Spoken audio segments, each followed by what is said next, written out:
Hello, and welcome back to another episode of Imperfect Marketing. I am super excited to be joined today by Nicolas Topper.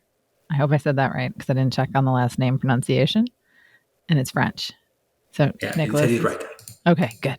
He's the CEO and co-founder of Inbox Booster, a platform that uses AI, one of my favorite tools, to ensure emails don't end up in spam and promotions on Gmail, Outlook, and Yahoo. The platform serves over 2,000 clients, which is very cool and has been recently featured in several articles, including Forbes, Fin SMEs, and Business Mole. He has a Master of Science in Computer Science from, and I can't say the university. Yeah, it's a French. It's French. Yeah. French is not my thing.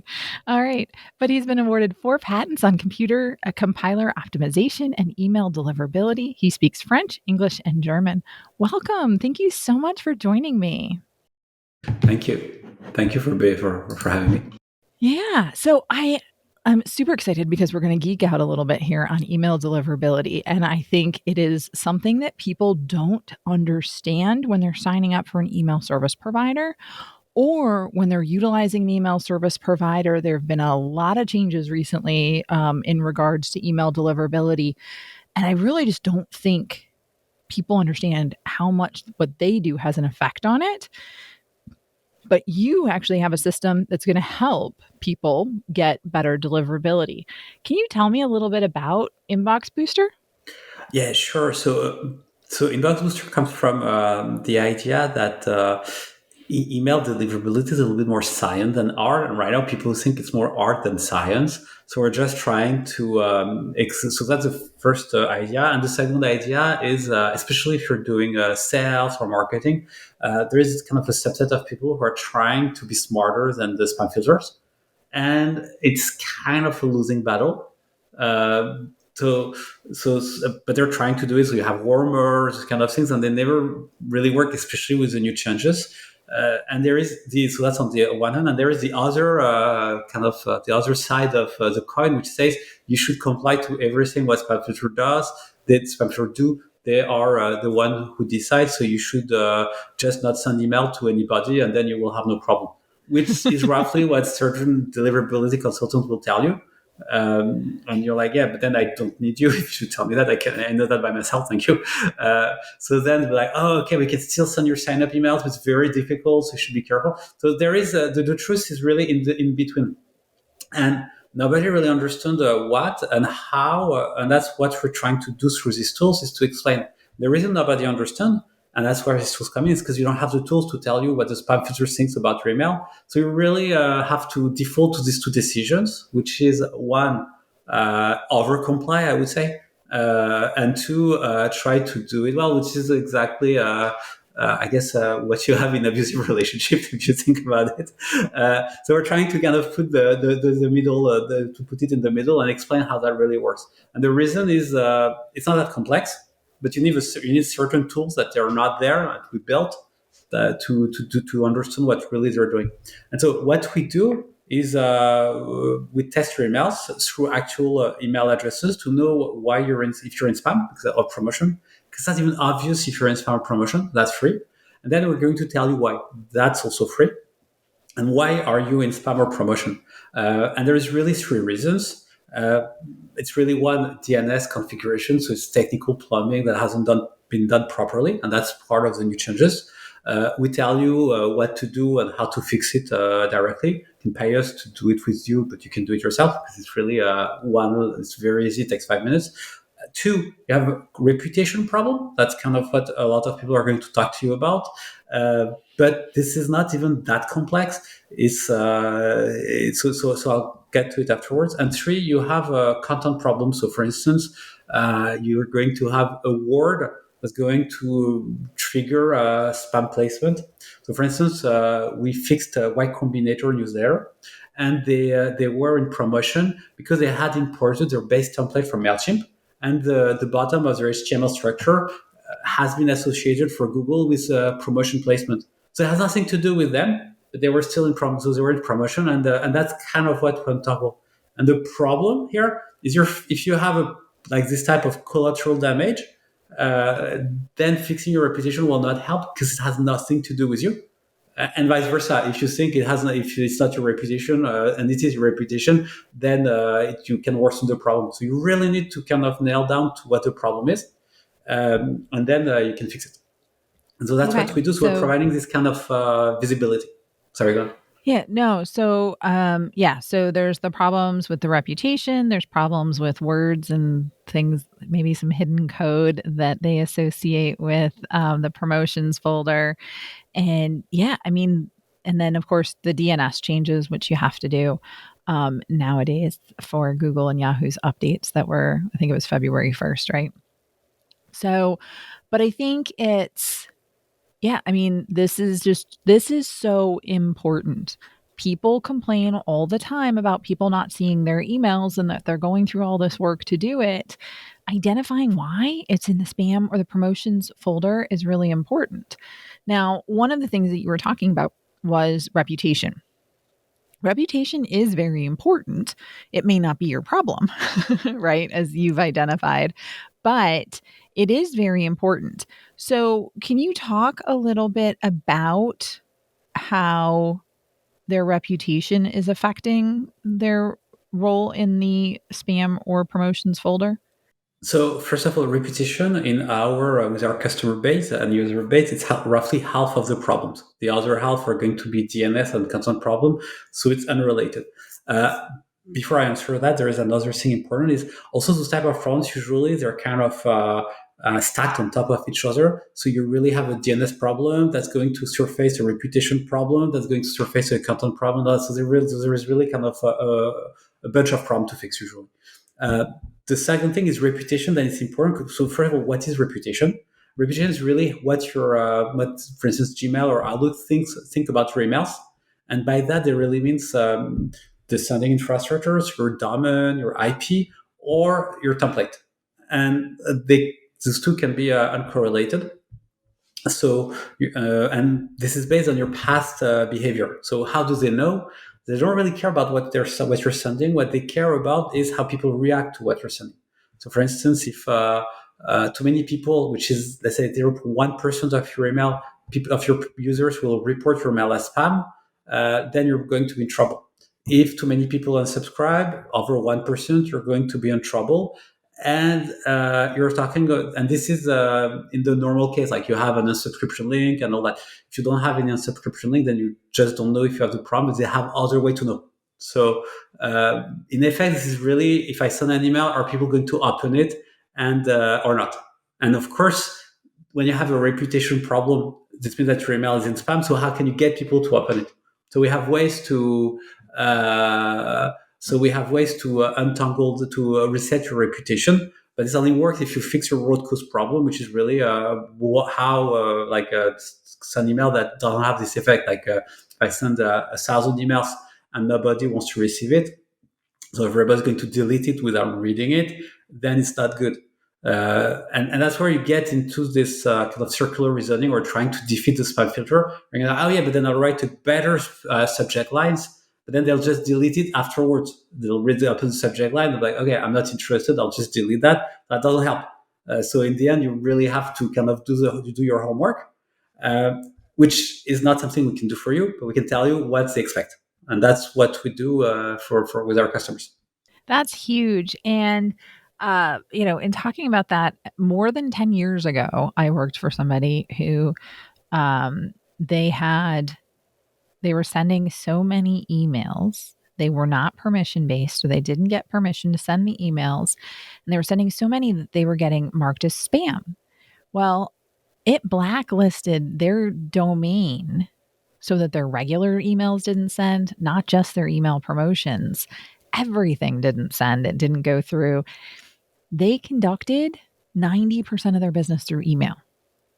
They were shut down for like 4 weeks. It's insane, right? You can't you can't risk this.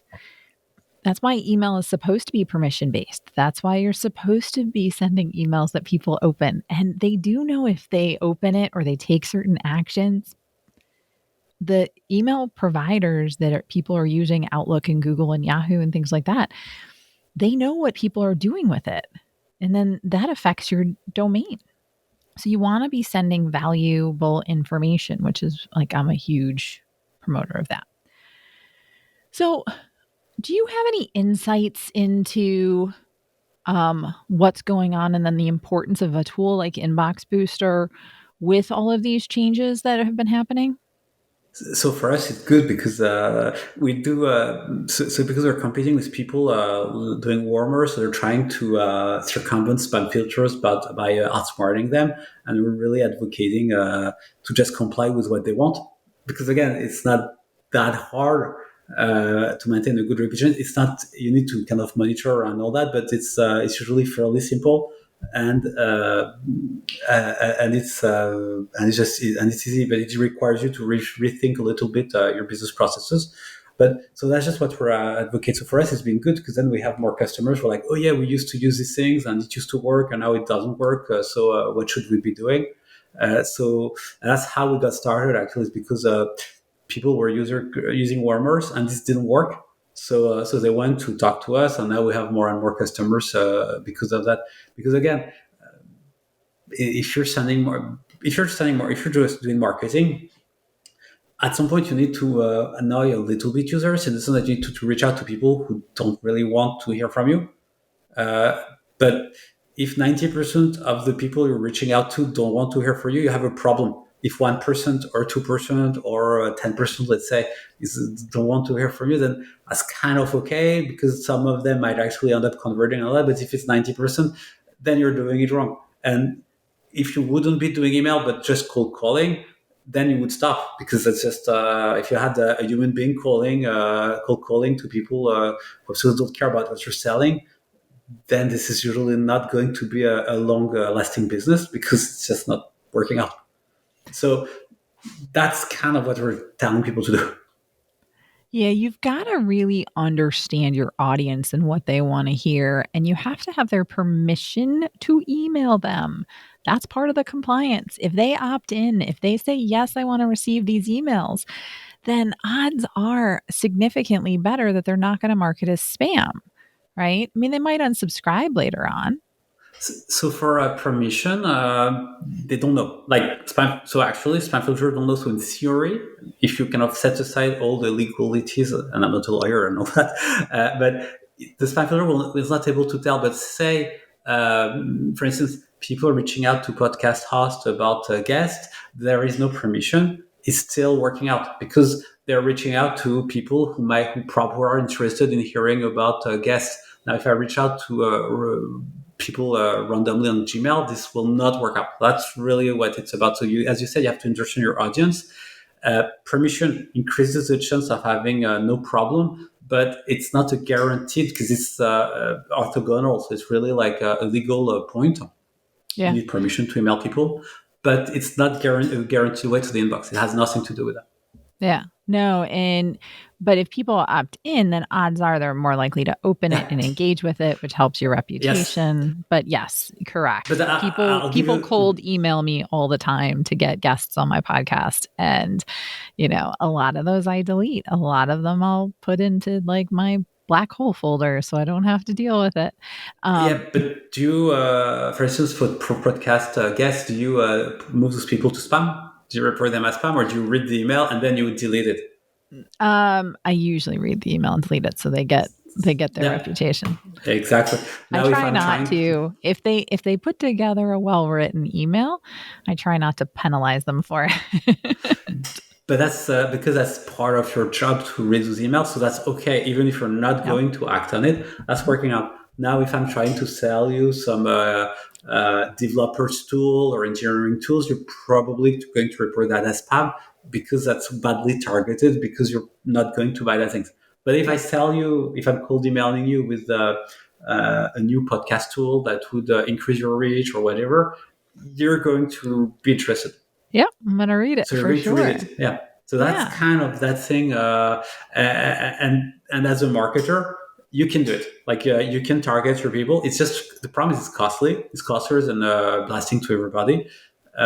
It's also um, And it's not like profitable in the sense that if you just look at the people you're going to get money from, like what you're going to sell, then of course if you sell to more people, if you send to more emails, the amount will still be the same. So it doesn't matter, but it does matter for spam filter, and that's why they got introduced, because they kind of create some check and balances with senders, because you can send any emails you want, but you have to comply with them. And their compliance is really it's the same thing as putting a billboard and making sure that somewhere out and making sure that it's profitable. That's kind of the same thing, meaning it's talking to the right people who might. So they introduce kind of a cost factor, if that makes sense. Yeah. No, and I think that that's again, deliverability is just really, really important. And people are constantly looking at their email list size and the number of people that they're emailing. And if I email more people, I get more business.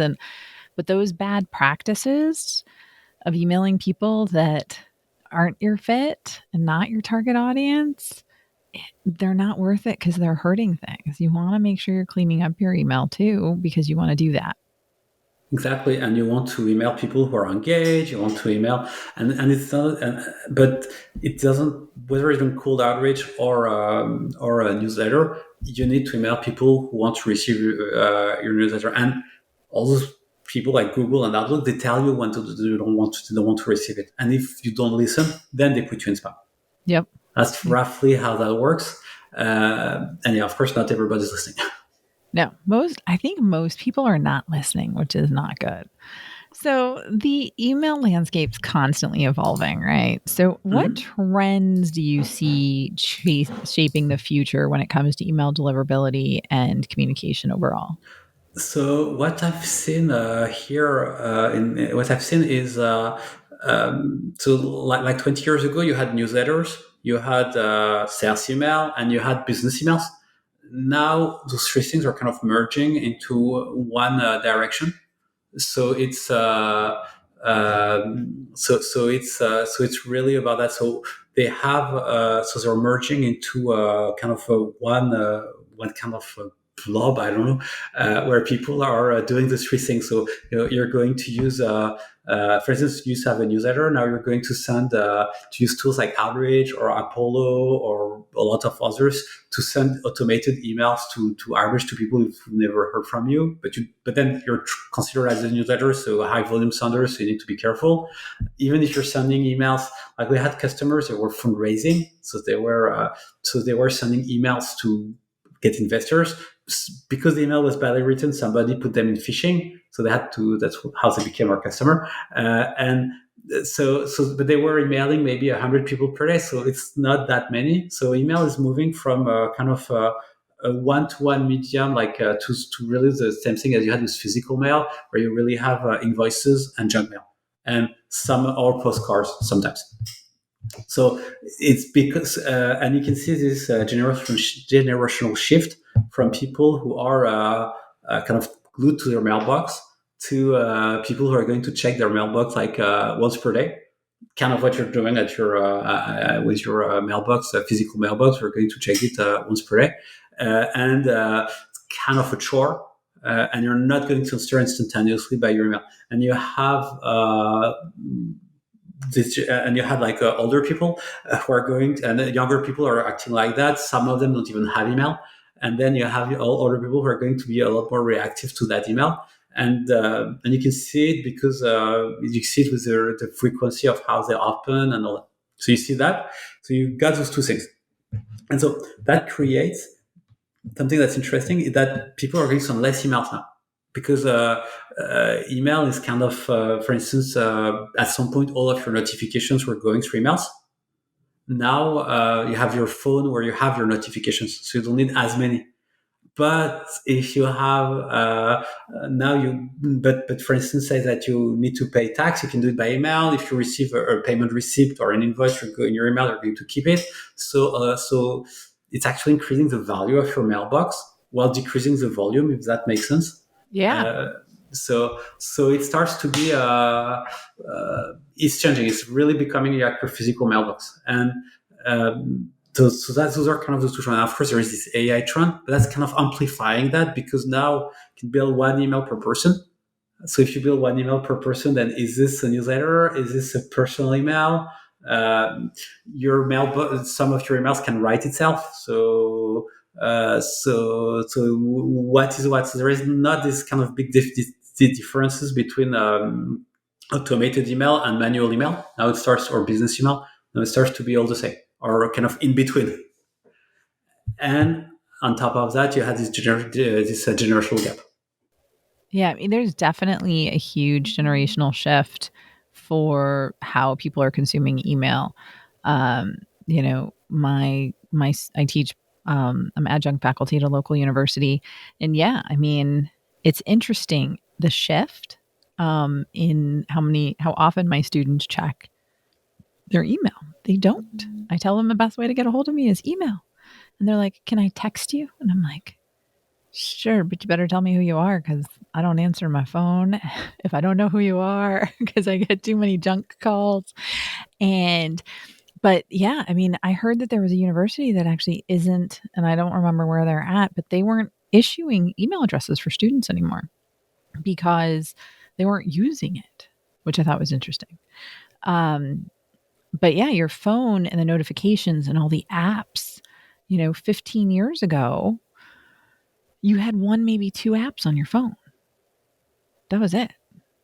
Because they didn't do the functionalities that you needed. So you didn't use them or you downloaded it and then didn't pay attention to it. But now all of these apps are very smart and intuitive, and you can get all the information that you need there, which is hopefully helping you organize a little bit better. But that's awesome. Well, thank But you so much. Oh, yeah. I just want to point Uh out huh. one thing is that, but so this generational gap or shift is real, but email is still going to stay because say you want to negotiate a lease with your landlord, or as soon as it starts to be important, you might use WhatsApp as you used to use email 20 years ago. But now, instead of sending the lease over paper on your documents, it's going to be in your mailbox. So your mailbox, from that point of view, is becoming a kind of a system of record of all of your life, administrative life, or sometimes your personal life too. So it's very important when you apply for a job. You're not going to apply for a job on WhatsApp, and I don't see that happening now. So there's still that use case, but or when you want to send a kind of a well thought memo, but you really see those kind of all companies using email as a medium to discuss, exchange ideas, and all that, versus versus companies not doing versus companies who are using Slack or even phone to get to that same level.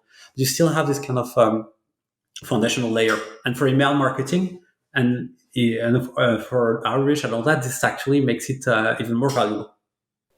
Yeah, no, I love that forecast in the trend because again, email is very effective and efficient even in the crowded space that exists, but to have people prizing their email even more, I think will definitely be a great tool to marketers that know what they're doing and do it the right way.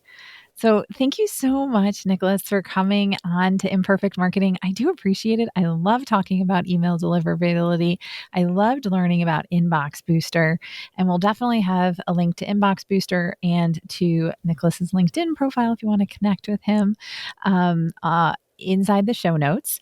But before I let you go, I do want to ask you a question that I ask all of my guests. This show is called Imperfect Marketing because marketing is anything but a perfect science. So, what has been your biggest marketing lesson learned? So my biggest marketing lesson, actually, we're learning it now, is that it's very, very important to think about when you think about a new channel. Uh, it's not all the time easy to scale. You see it with email, for instance. It's on 10 email per day for outreach, but if you scale to 100, it starts to be very complicated. But so you have this kind of scaling thing, scaling function, and it's not because it's working at small scale as it will work at a larger scale. And the second lesson is uh, it's not, you really need to be empirical driven. Like you really need to check, you need to experiment, and you need to be very open to what's working because it's really, really not obvious. And if it's obvious, usually, I guess it's kind of like on the stock market. If everybody's telling you this is a sure win, this usually is not. It's a bit the same thing with marketing. And it's a little bit like the Fight Club. People don't talk about what's working. I love that. I love that. It's a little bit like Fight Club. That's perfect. But yes, you have to experiment and you have to work out how to scale because scaling definitely makes everything just a little bit more complex. What was very personalized can still be personalized thanks to tools like AI and things like that. But I agree with you 100%. Definitely complicates the matter a ton. Well, again, thank you so much for joining me, Nicholas. I appreciate it. This was a great conversation. Email deliverability is one of my favorite things to talk about. And it is so cool to know that there is a tool that sort of demystifies why you're ending up in spam and in the promotions folder. So get to the bottom of it. Definitely check it out.